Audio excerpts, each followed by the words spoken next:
Hey guys, I'm Wen, and today I would like to talk about studying abroad and how. Yeah, that's me. And I graduated from System and Naval Mechatronic Engineering for a month, and I will study in the Netherlands in August. And here's my content. First, I will talk about motivation.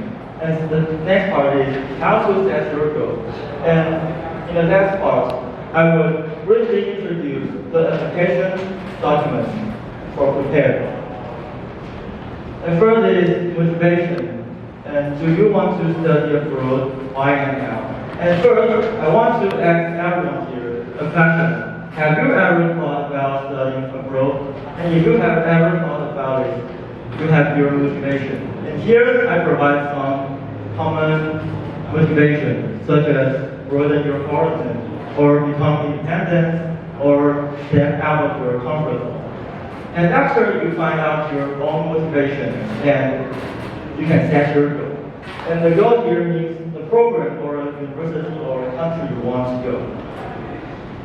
And here I use a diagram to help you choose your dream school. And here I provide 3 tracks to help you find your direction. The first is research-oriented. Some people want to do research for their master's degree, so maybe they will find some famous school.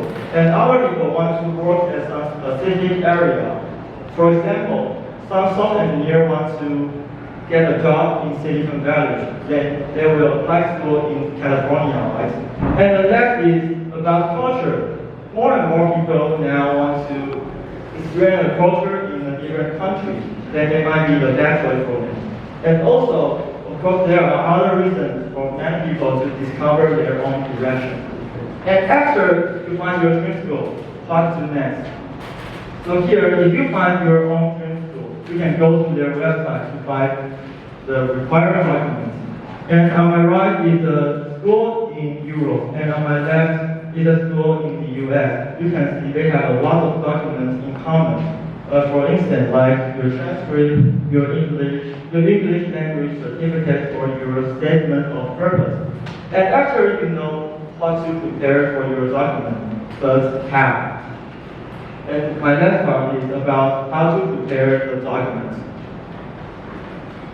Here I specify application document in 4 parts. The first part is curriculum vitae, or they're also known as your resume. This is a document content and highlights all of your professional and experiences, and it is right in a paper, very simple. And statement of purpose, also known as SOP. This is a document introduces your personality, all of your experiences, such as your work experience and your research experience, and later your motivation. And for the third document is passport, and I also call them the basic standard, because all the school will set the basic standard for your test, like your TOEFL, your IELTS, or your GPA. And the last one is the most special one is recommendation letter, or known as letter of reference. This document provides an objective way to describe you to the application committee. Okay, and now is the example for my resume. You can see the resume is a very simple document in the paper and contains a lot of your experience. And the next part is statement of purpose. And here I provide my structure for statement of purpose. You can see the main part. The first main part is about introducing myself and some background. And in the main part is about all of your experience, like your extracurricular activity and like your other experience. And the last part is about your motivation or your future plan. And you make a strong conclusion in the last part. And as for IELTS, I recommend lots of software which is very useful. And especially on speaking tests, I believe everyone in Toastmaster can get a pretty high score on IELTS speaking. And the last part is about letter of reference.